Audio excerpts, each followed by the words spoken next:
Segunda Guerra Mundial, 1945, Itália. Um pracinha negro brasileiro chamado José está na mesma trincheira que um pracinha branco chamado Paulo. Dividem comida, munição, cigarro, dormem lado a lado, lutam lado a lado, um cobre as costas do outro. A 50 metros dali, soldados americanos negros lutam em unidades completamente separadas dos brancos. Não podem comer na mesma mesa, não podem dormir na mesma barraca. Quando um soldado negro americano precisa de transfusão de sangue, o exército americano se recusa a usar sangue de doador branco. Isso mesmo, o exército dos Estados Unidos da América, país que se dizia campeão da democracia, segregava até o sangue humano por raça. Acreditavam que sangue de branco não podia misturar com sangue de negro, mesmo na guerra, mesmo quando a vida de um soldado dependia disso. E aqui vem o fato que ninguém te contou na escola. Dos todos os exércitos aliados que lutaram na Segunda Guerra Mundial, Estados Unidos, Reino Unido, França, Canadá, Austrália, apenas um não segregava por raça. Apenas um tratava negros e brancos como iguais. Esse exército era o brasileiro. A Força Expedicionária Brasileira foi o único exército não segregado de toda a Segunda Guerra Mundial. Negros, brancos, indígenas, mestiços, todos lutando juntos nas mesmas unidades. E esse fato foi sistematicamente apagado da história. Esta é a história que te esconderam. A história de como o Brasil, com todos os problemas raciais que tinha e tem, mostrou para o mundo que integração funciona melhor que segregação. E de como esse exemplo foi deliberadamente esquecido. Se inscreve agora, porque vou te mostrar provas documentadas, testemunhos de veteranos e a razão pela qual essa verdade foi enterrada por décadas. Ativa o sininho, porque toda semana tem história real que mudou o mundo, mas que ninguém te contou. Para entender o quão revolucionário o Brasil foi, primeiro você precisa entender o quão absurda era a segregação nos outros exércitos aliados. E quando falo absurda, não estou exagerando nem um pouco. Estados Unidos, 1941. Os EUA entram na Segunda Guerra Mundial depois do ataque japonês a Pearl Harbor. Imediatamente começam a recrutar soldados. Negros americanos se alistam aos milhares, querendo defender o país deles. Mas o exército americano tem um problema. Não sabe o que fazer com soldados negros, porque, segundo a doutrina militar americana da época, negros eram inadequados para combate. Acreditavam que soldados negros não tinham coragem, disciplina ou inteligência para lutar. Então criaram unidades segregadas. A 93ª Divisão de Infantaria, a 93ª Divisão de Infantaria, batalhões de artilharia antiaérea, unidades de engenharia, todas compostas exclusivamente por soldados negros. E aqui vem a parte revoltante. Essas unidades eram comandadas por oficiais brancos, porque acreditavam que negros não tinham capacidade para liderança. As unidades negras recebiam os piores equipamentos, as piores missões, os piores acampamentos, enquanto os soldados brancos tinham acesso a clubes de oficiais, cinema, áreas de lazer. Soldados negros eram relegados a instalações inferiores ou simplesmente proibidos de entrar. E tem um detalhe que é tão absurdo que parece mentira, mas está documentado. Quando soldados negros americanos eram feridos e precisavam de transfusão de sangue, o exército americano se recusava a usar sangue de doadores brancos. Acreditavam que transfusão entre raças era biologicamente perigosa. O exército americano literalmente criou 2 sistemas de armazenamento de sangue, um para brancos, outro para negros. Um soldado negro ferido, agonizando, podia morrer esperando sangue negro, enquanto tinha sangue branco disponível a metros de distância. E deixavam morrer, por puro racismo. Se inscreve no canal agora porque histórias assim não aparecem nos livros escolares, mas precisam ser conhecidas por todo brasileiro. Reino Unido não era muito melhor. Soldados das colônias, indianos, africanos, caribenhos, lutavam em unidades separadas dos britânicos brancos. Recebiam salários menores fazendo o mesmo trabalho. Eram tratados como soldados de segunda classe, lutando pelo império que os colonizava. França tinha os tirailleurs sénégalais, soldados africanos que lutavam pela França, mas eram mantidos segregados dos franceses brancos.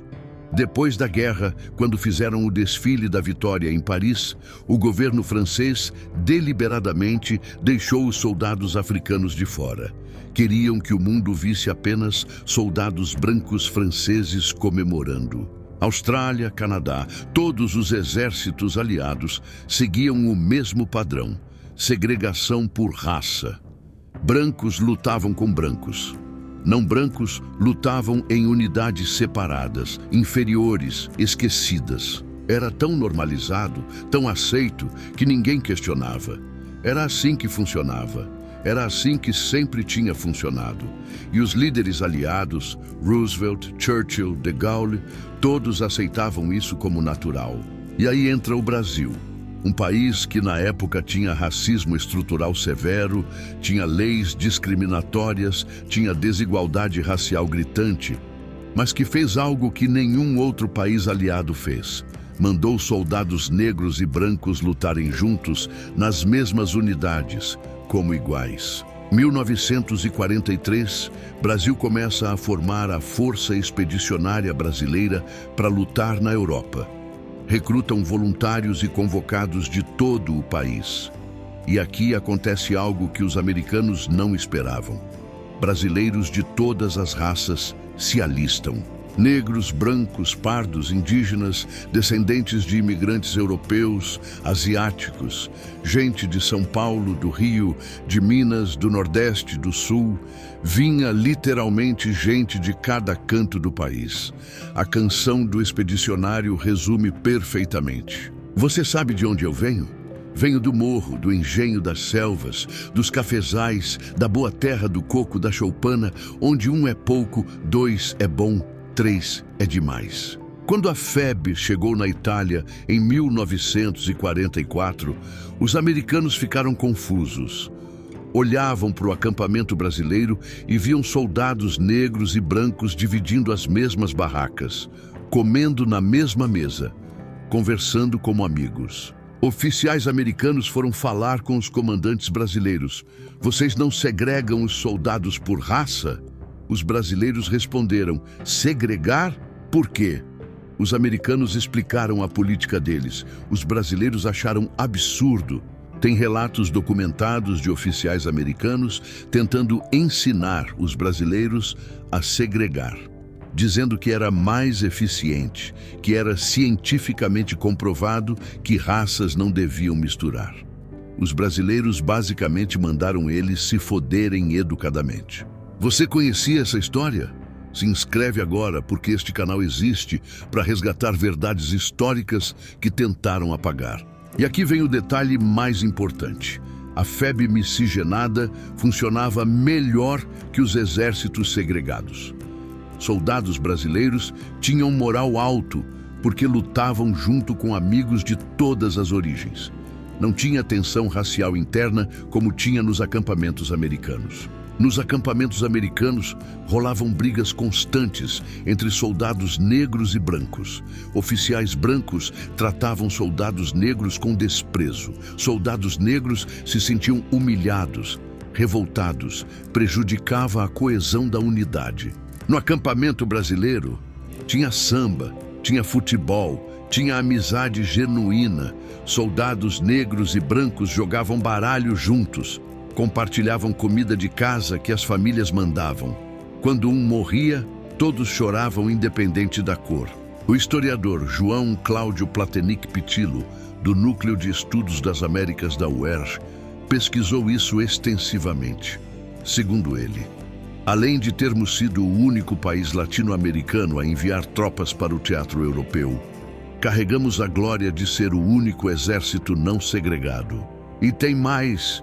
Quando soldados negros americanos viam como soldados negros brasileiros eram tratados com respeito pelos companheiros brancos, ficavam impressionados.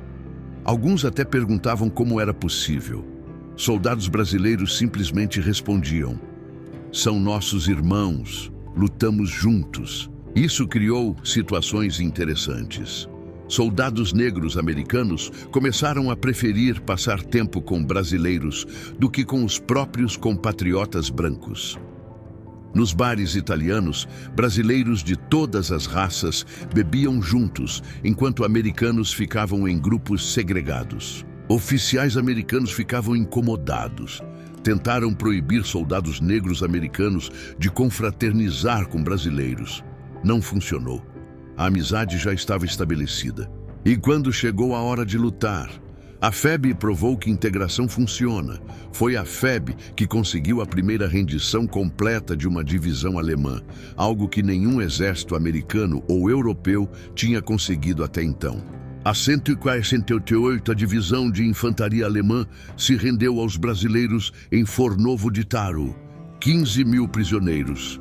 E quem estava lá aceitando a rendição? Soldados negros e brancos brasileiros, lado a lado, representando o Brasil miscigenado. Os alemães, que eram nazistas, racistas, ficaram surpresos vendo negros e brancos brasileiros trabalhando juntos com respeito mútuo. Deve ter sido confuso para a ideologia nazista deles ver aquilo funcionando perfeitamente. Se ainda não se inscreveu, faz agora, porque todo brasileiro precisa conhecer essa história de orgulho nacional legítimo. Agora, você pode estar pensando: será que isso é verdade mesmo ou é exagero nacionalista? Então vou te mostrar as provas documentadas. Primeiro, fotografias da época. Existem centenas de fotos oficiais da FEB na Itália.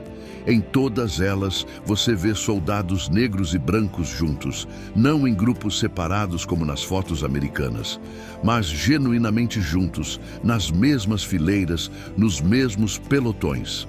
Tem uma foto famosa de um pelotão brasileiro em Monte Castelo. Contando os soldados, cerca de 40% são visivelmente negros ou pardos. Todos com o mesmo uniforme, o mesmo equipamento, a mesma cobra fumando no ombro. Iguais. Compare com fotos de unidades americanas da mesma época. Você vai ver, ou são todas brancas ou todas negras, nunca mistas.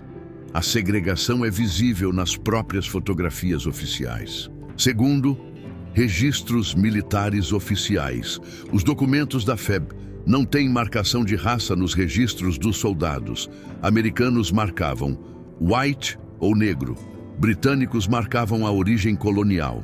Brasileiros, apenas nome, patente, função. Raça era irrelevante para a organização militar. Terceiro, testemunhos de veteranos. Existem dezenas de entrevistas gravadas com veteranos da FEB, negros e brancos, dizendo a mesma coisa. Lutaram juntos como irmãos. Não tinha segregação, não tinha discriminação oficial. O veterano negro José Dias, em entrevista nos anos 90, disse: "Na Itália, eu era brasileiro. Não era negro ou branco, era pracinha. Meus companheiros me tratavam como igual. Dividíamos tudo." O veterano branco Paulo Augusto, em outra entrevista, confirmou: "Tínhamos negros no pelotão. Eram bons soldados, amigos. Nunca pensei neles diferente. Estávamos todos ali pelo Brasil." Quarto, documentos americanos reconhecendo isso. Tem relatórios militares americanos da época elogiando a coesão incomum das unidades brasileiras. Comentam que brasileiros têm menos tensão racial interna comparado com unidades americanas. Um relatório de 1945 diz textualmente: "Tropas brasileiras demonstram integração racial que seria beneficiosa se replicada em nossas forças." Mas claro que nunca replicaram. Continuaram segregando até 1948. Quinto, O próprio historiador militar americano que estudou a FEB, cujo nome não vou lembrar agora, mas está documentado, escreveu que o Brasil foi notável exceção à regra de segregação racial que dominava forças aliadas. Sexto, o reconhecimento tardio. Em anos recentes, historiadores brasileiros e internacionais começaram a documentar isso. Maria Luísa Tucci Carneiro, da USP, tem pesquisas extensas sobre o tema. João Cláudio Platenic Pitilo escreveu artigos acadêmicos provando com documentos. Não é teoria da conspiração, não é invenção nacionalista. É fato histórico documentado que foi deliberadamente ignorado por décadas. Se inscreve neste canal agora, ativa o sininho, deixa o seu like e compartilha esse vídeo, porque essas verdades precisam ser conhecidas por todos os brasileiros. Então, se isso é verdade, se está documentado, se é fato histórico, por que ninguém te contou? Por que isso não está nos livros escolares? Por que quando se fala de Segunda Guerra Mundial, todo mundo só conhece o dia D e nunca ouviu falar da FEB miscigenada? A resposta é simples e revoltante: apagamento histórico sistemático. Primeiro, do lado americano. Os Estados Unidos não queriam que o mundo soubesse que um exército miscigenado funcionava melhor que os deles. Destruía a narrativa deles de que segregação era necessária e cientificamente correta. Então, nos livros de história americanos sobre Segunda Guerra, a FEB aparece numa nota de rodapé pequenininha, se aparecer. Não mencionam a composição racial, não mencionam que era diferente. Só dizem, Brasil também enviou tropas. Segundo, do lado brasileiro. Quando os pracinhas voltaram em 1945, o Brasil ainda era uma ditadura, o Estado Novo de Getúlio Vargas. E Vargas tinha uma relação complicada com a questão racial. Por um lado, promovia a ideia de democracia racial brasileira, a ideia de que no Brasil não tinha racismo. Por outro, tinha políticas que discriminavam negros em várias áreas. Então, reconhecer que a FEB tinha sido exemplo de integração racial seria admitir que integração funciona, o que complicava outras políticas discriminatórias. Terceiro, Guerra Fria. Depois da Segunda Guerra, começou a Guerra Fria, Estados Unidos e União Soviética disputando influência global. E os Skyra não queriam que países africanos e asiáticos soubessem que tinham segregado o próprio exército enquanto lutavam contra nazismo. Seria propaganda perfeita para os soviéticos. Olha a hipocrisia americana. Segregam o próprio povo, mas dizem que lutam por liberdade. Então, era conveniente para a narrativa americana que o exemplo brasileiro fosse esquecido. Quarto, até dentro das próprias Forças Armadas brasileiras, o tema foi meio varrido para debaixo do tapete. Por quê? Porque depois da guerra, muitos oficiais brasileiros foram treinados nos Estados Unidos, absorveram doutrinas americanas. E os americanos não gostavam de falar sobre a FEB miscigenada. Tem até um caso absurdo. O pesquisador João Cláudio Platenic Pitilo conta que quando tentou participar de cerimônias militares no Monumento aos Pracinhas, no Rio, levando bandeira soviética em homenagem aos aliados, foi barrado por oficiais brasileiros. Disseram que bandeira soviética não era permitida, sendo que a União Soviética foi aliada na guerra. Por quê? Porque durante a Guerra Fria, criar proximidade simbólica com o URSS era desconfortável. Então apagaram até a memória de que Brasil e URSS lutaram do mesmo lado. Imagine o que fizeram com verdades mais complexas como a questão racial. Quinto, racismo estrutural brasileiro mesmo. Apesar da FEB ter sido miscigenada, o Brasil pós-guerra continuou sendo racista. Negros continuaram sendo discriminados. Então exaltar soldados negros que lutaram com bravura seria reconhecer a contribuição negra para a história brasileira, de forma que incomodava elites racistas. Era mais conveniente contar história genérica dos pracinhas brasileiros, sem especificar que muitos eram negros e que lutaram como iguais. Mantinha a história neutra e não forçava conversas desconfortáveis sobre racismo. Resultado: gerações de brasileiros cresceram sem saber. Livros escolares mencionam FEB de passagem. Filmes americanos sobre Segunda Guerra mostram apenas soldados americanos e britânicos. A história brasileira foi deliberadamente apagada. E o pior, até hoje tem gente tentando manter esse apagamento. Tem historiador que minimiza, dizendo: "Ah, mas Brasil também tinha racismo, então não é tão especial assim." Óbvio que tinha racismo. Mas isso não muda o fato de que na guerra, na organização militar, o Brasil foi exceção única. Então, qual é o legado disso tudo? O que a gente tira dessa história? Primeiro, a prova de que integração funciona melhor que segregação.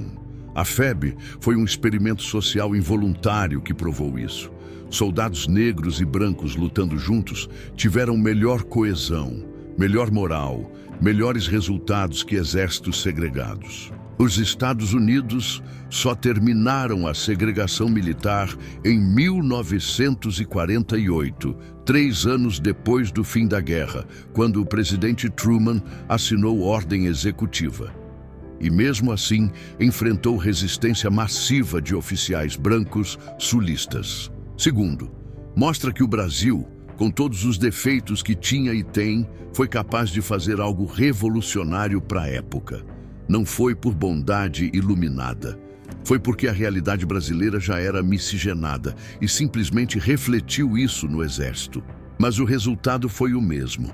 Provamos que integração funciona, e isso deveria ser motivo de orgulho nacional. Não um orgulho cego que ignora os problemas raciais do Brasil, mas um orgulho de que, em 1945, fizemos algo que potências mundiais não conseguiam fazer. Terceiro, a importância de resgatar verdades históricas apagadas. Quantas outras histórias foram enterradas por conveniência política? Quantos outros exemplos brasileiros positivos foram esquecidos porque não se encaixavam nas narrativas dominantes? Este canal existe exatamente para isso, para resgatar histórias reais que mudaram o mundo, mas que foram deliberadamente apagadas. Se você valoriza isso, se inscreve agora, ativa as notificações e compartilha com todo mundo que você conhece. Quarto, a lição sobre racismo estrutural. O fato de que a FEB foi miscigenada não significa que o Brasil não tinha racismo. Tinha. Os soldados negros que voltaram da guerra enfrentaram discriminação aqui. Muitos não conseguiram empregos porque eram negros. O país continuou racista. Mas mostra que racismo não é inevitável, não é natural. É construção social que pode ser desconstruída. Se em 1945, no meio de uma guerra, brasileiros conseguiram superar barreiras raciais e lutar como irmãos, significa que é possível. Quinto, o contraste com hoje. 80 anos depois, o Brasil ainda enfrenta problemas raciais severos, desigualdade econômica por raça, violência policial contra negros, subrepresentação em posições de poder. Racismo estrutural continua, mas a história da FEB mostra que já fomos capazes de fazer melhor. Já provamos que integração funciona, então não dá para usar desculpa de que sempre foi assim ou não tem jeito. Tem jeito. Já fizemos antes. E, finalmente, a responsabilidade de contar essa história. Agora que você sabe, você tem obrigação de compartilhar. Conta para os amigos, para a família, nas redes sociais. Não deixa essa verdade ser enterrada de novo. Brasil foi o único exército aliado não segregado da Segunda Guerra Mundial. Enquanto Estados Unidos segregava até o sangue por raça, brasileiros negros e brancos lutavam lado a lado como iguais. E provamos que integração funciona melhor. Essa é a verdade que tentaram apagar por 80 anos. Não deixa ela ser esquecida de novo. Compartilha este vídeo. Comenta o que você achou. Marca alguém que precisa conhecer essa história. E se inscreve neste canal porque toda semana tem verdade histórica que mudaram o mundo, mas que ninguém te conta. A história da FEB, miscigenada, é história de orgulho. Não um orgulho bobo e nacionalista, mas orgulho legítimo de que em 1945, brasileiros de todas as raças provaram para o mundo que somos mais fortes juntos. Não deixa eles apagarem isso de novo.